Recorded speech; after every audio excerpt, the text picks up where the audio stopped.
caminhando para uma necessidade de um grande acordo. A convergência lá das religiões abrâmicas. Então, uma busca por uma certa unidade religiosa, uma busca por uma moeda única digital que possa facilitar a vida de todo mundo. Então, ninguém precisa ter tantos papéis, tantos cartões, tantos chips. Se um só resolver tudo, não é muito melhor? Tudo isso mostra o quê? Que a Bíblia tinha razão. Porque provavelmente a maior parte destes são aqueles que estão hoje conosco nas igrejas, mas não levaram a sério e não quiseram. Então agora vão passar algo terrível, porque não se converteram a Cristo, não receberam o Evangelho da verdade para a salvação.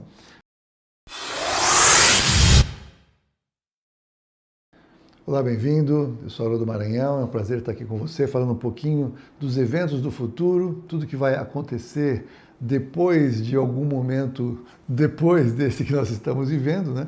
Então a Bíblia é muito clara em falar sobre isso, há uma agenda do Senhor e que nós percebemos claramente que o mundo está cumprindo esta agenda. Quando nós olhamos e percebemos que há uma necessidade de um líder global, que há um encaminhamento para isso, que há claramente uma preparação para uma moeda única, uma moeda digital, uma moeda que vai poder, de alguma forma, ter uma gestão de um governo que vai poder decidir, se quiser, o que você pode e não pode gastar, onde você pode e onde você não pode gastar. Então você começa a perceber que há um sistema sendo implantado claramente diante dos nossos olhos. E não somente isso, o próprio desenvolvimento da inteligência artificial, tudo que pode ser feito de controle absoluto da humanidade por esse sistema. É algo tão escandalosamente claro que eu fico surpreso de ter pessoas achando que vai ser muito bom no futuro. Não vai. Pode ser que no começo, como uma estratégia de engano, vai facilitar a vida, grandes pesquisas, fazer vídeos fofinhos, fazer coisas engraçadas, trabalhar menos, porque dá para pedir ali ajuda, não é isso? Para o chat isso, o chat aquilo. Então parece que é tudo muito legal. Mas se você avaliar o cenário adiante de nós, por que um governo totalitário precisaria de tanta gente se consegue fazer tudo apertando alguns botões, ou falando algumas palavras, ou acionando alguns sistemas? Pensa um pouco. É claro que caminhamos para um mundo em que os seres humanos vão ser úteis para outras coisas, em que os seres humanos vão ter um papel completamente diferente daqueles que têm nesses dias. Então isso faz parte de uma sutil lavagem cerebral, de uma sutil forma de anestesiar as pessoas para aceitarem tudo como normal e razoável, mas é só observar o que está acontecendo hoje na China com o crédito social e perceber que tem pessoas que estão morando na rua porque não podem mais pagar o aluguel, não conseguem mais alcançar pontos para obter uma comida decente, ou conseguem trabalho, nada. Então veja que o que está acontecendo lá não é aquela teoria da conspiração que havia antes. Imagina que vai ser assim. Está acontecendo. É só você fazer uma pesquisa um pouco mais séria que você vai perceber que as coisas estão mudando. Então tudo isso aponta para o cumprimento da profecia bíblica.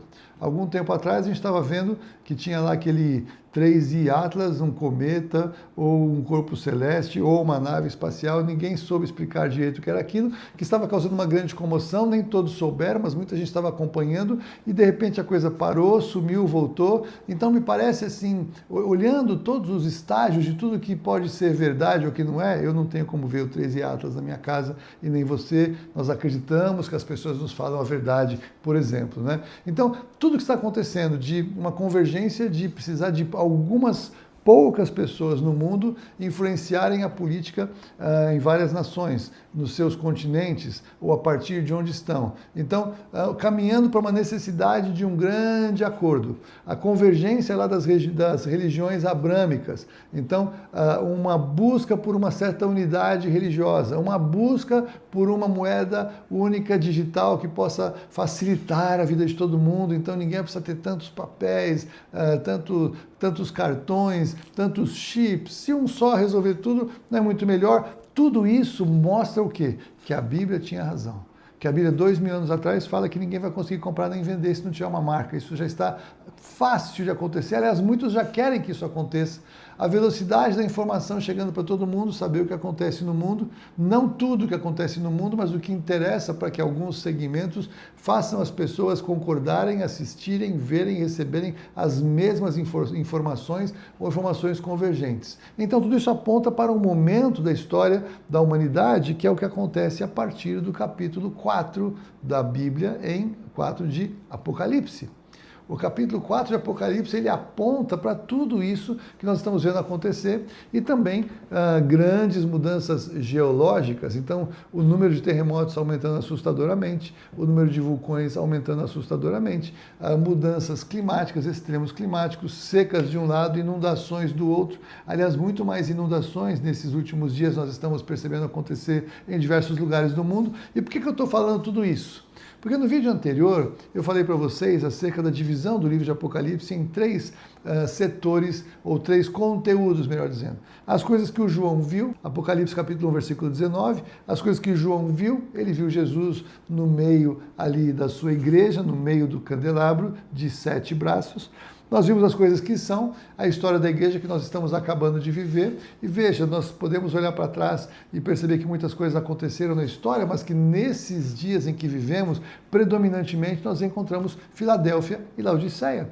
Filadélfia como uma igreja fiel, a igreja que eu creio que será poupada e protegida da grande tribulação, é a igreja de Laodiceia, a igreja apóstata, a igreja que diz, estou rico e abastado, mas não sabe que é miserável, pobre, cego e nu. Então, estar rico e abastado não significa necessariamente bênção de Deus, e dentro do contexto dos últimos dias, me parece que não significa de jeito nenhum, porque isso desvia o foco da bênção, desvia o foco do Senhor, desvia o foco de como o evangelho passa a ser pregado para um evangelho exclusivamente de prosperidade, não que o Senhor não tenha prosperidade como bênção, mas não o evangelho daqueles que podem inclusive não ter nada e servir ao Senhor com alegria, abençoados do Senhor com fé, abençoados do Senhor com frutos e com uma vida que glorifica ao Pai. Então, essas nuances, elas parecem muito claras. Então, a gente pode entender, na minha maneira de compreender, que as coisas que é esse período da igreja, 2000 anos da história da igreja, 2 dias da história da igreja, como eu já compartilhei em outro vídeo por aqui. Então, eu olho para esse cenário e eu percebo, estamos chegando cada vez mais perto do fim. E aí, então, começariam as coisas que hão de acontecer depois destas. Quais são as coisas que hão de acontecer depois destas? Aquelas que acontecem após o fim da igreja. A partir do capítulo 4, não se fala mais de igreja até ali no capítulo 21 de Apocalipse. A palavra igreja não aparece mais, aparece povo santo. Povo santo não é igreja, povo santo é um povo convertido, é um povo que está lutando para perseverar na sua fé, é um povo que vai lutar para não ter a marca na mão e nem na testa, é um povo que vai vencer pela força do seu testemunho, e vencer nesses dias significa perder a sua própria vida, ser separado da sua cabeça. Isso é o que a Bíblia fala como o 5º selo, que acontece a partir de Apocalipse capítulo 6. Mas a partir do 4, o 4 começa de uma maneira muito interessante.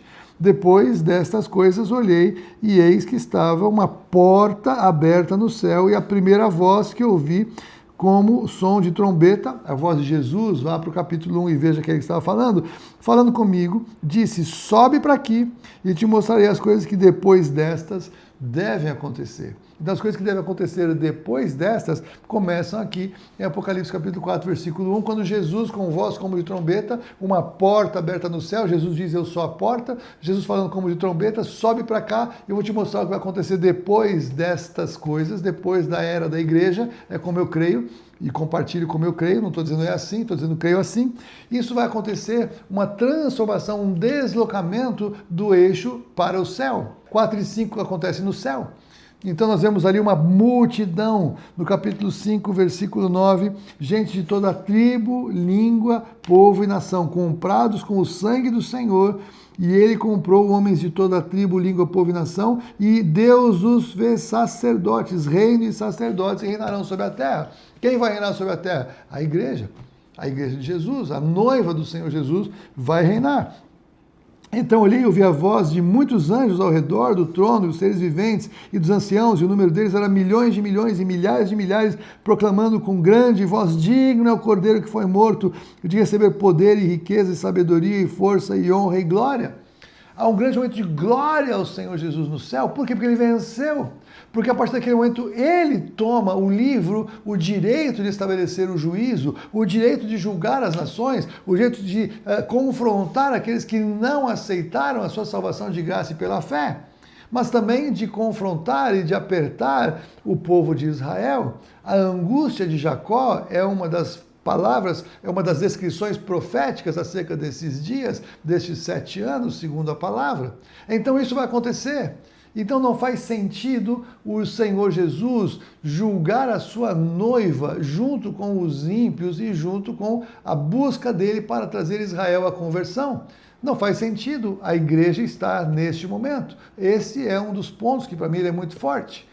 Até porque ele disse, justamente para a igreja de Filadélfia, que porque você guardou a minha palavra e a minha confissão, eu vou te guardar da hora da tribulação que há de vir sobre toda a terra. Veja a sexta carta, que está no capítulo 3 de Apocalipse. Então, o que acontece? Neste momento no céu, há um encontro da noiva com o noivo. É o que Jesus, por parábolas, ele ensina que são as bodas do Cordeiro. A noiva é arrebatada, a noiva é tirada da casa do seu pai terreno para agora a casa do pai do noivo. Essa é a figura para as bodas, para o casamento, para a celebração daquele momento extraordinário no céu. Todas as tribulações que a igreja já passou e a igreja primitiva passou, toda a perseguição que muitas nações fazem hoje contra os que são do Senhor Jesus, quem faz essa perseguição, quem faz essa coisa horrorosa é Satanás. Porque Satanás ainda é o Deus deste século, ele tem o direito de agir contra a igreja. E a palavra de Deus nos diz que as portas do inferno não prevalecem contra a igreja, mas também que no mundo teremos tribulações, no mundo passaremos perseguições. Então tudo isso faz parte da agenda do Senhor. Mas agora a igreja está no céu, a noiva está no céu, o Senhor Jesus ele não vai lançar o juízo contra a noiva para ela ser purificada por juízo que ele está trazendo sobre os ímpios. Volte lá para quando o Senhor Jesus, por figura, aparece diante de Abraão. E quando Abraão, então, recebe a visita de Deus e dos anjos, 2 anjos, Jesus está lá, eu creio. E os anjos estão lá, nessa teofania, nessa manifestação do Senhor ali. E o que acontece é que ele começa a negociar com Deus, porque ele soube que Sodoma e Gomorra seriam destruídos. E uma das falas de Abraão é: o Senhor vai destruir o justo com o ímpio? Essa fala é muito tremenda, então dependendo da quantidade de justos que tivessem, ele nem iria destruir Sodoma e Gomorra. Mas porque não tinha gente suficiente, ele tira Ló, e na verdade sai apenas Ló e suas 2 filhas, e ninguém mais. Então é uma boa figura para a gente pensar, o Senhor vai tirar os que são seus, porque não há justos o suficiente para impedir a destruição da terra pelo juízo. Então ele tira os justos, ele tira a sua noiva, ele tira a sua igreja, para estabelecer o juízo que vem e que está profetizado, o juízo que está descrito na Bíblia. É assim que eu creio, é assim que eu vou compartilhar aqui neste canal, e são os fundamentos de como eu estudo e compartilho a escatologia bíblica. As coisas que viste Jesus, as coisas que são, capítulo 2 e 3 de Apocalipse, a era da igreja, as coisas que hão de acontecer depois destas, as que hão de acontecer depois da igreja, uma voz como de trombeta, uma porta aberta no céu, e aí sobe para cá e você vai ver o que vai acontecer, e uma multidão de toda tribo, língua, povo e nação diante do Senhor no trono. Essa é a realidade. A partir daqui começa, como eu brinquei no vídeo passado, aqui começa um novo tempo, aqui começa a Bíblia para o povo da grande tribulação. Os santos da grande tribulação, os que não vão se curvar ao sistema do anticristo, vão começar a ler os textos e falar: olha, quando foi que apareceu lá o 6º selo, quando foi que o 1º selo de Apocalipse 6, quando apareceu o anticristo, quando começou, quando que apareceram as 2 testemunhas, quando que então o que vai vir agora, como é que nós podemos nos preparar para o que vai acontecer na sequência no próximo selo, e eles vão ler a Bíblia e vão saber o que vai acontecer, vão clamar a Deus por graça e misericórdia, Deus vai de uma certa forma cuidar deles, mas eles estarão inseridos naquele lugar horroroso, porque não era para eles estarem ali. Porque provavelmente a maior parte destes são aqueles que estão hoje conosco nas igrejas, mas não levaram a sério e não quiseram. Então agora vão passar algo terrível, porque não se converteram a Cristo, não receberam o Evangelho da verdade para a salvação. Nós ouvimos o Evangelho de Jesus para vencer. Vencer. O que é vencer? É ser salvo. Aos que vencerem, darei As 7 cartas terminam com a palavra de vitória para cada uma daquelas igrejas e a promessa de estarem com o Senhor para sempre. Essa é a verdade do Evangelho de Jesus Cristo. Se você não é de Jesus ainda, você precisa entregar a sua vida a Ele. Você precisa se converter a Ele. Você precisa entregar realmente o seu coração, suas decisões, sua vontade, se arrepender dos seus pecados e fazer parte daqueles que serão retirados daqui, aqueles que fazem parte da noiva do Senhor Jesus. Essa é a promessa, esse é o chamado, essa é a realidade profética para esses dias. Que Deus te abençoe. Veja o que está acontecendo à sua volta. Preste atenção no cenário. Veja se não combina com a Bíblia. Eu vou voltar com outros insights para trazer para você nos próximos vídeos, se Deus assim quiser. Se você gostou, compartilha com alguém que você quer que saiba. Aciona o sininho, assina o canal, faz parte comigo. Vem me ajudar aí a compartilhar verdades para a eternidade. Deus te abençoe.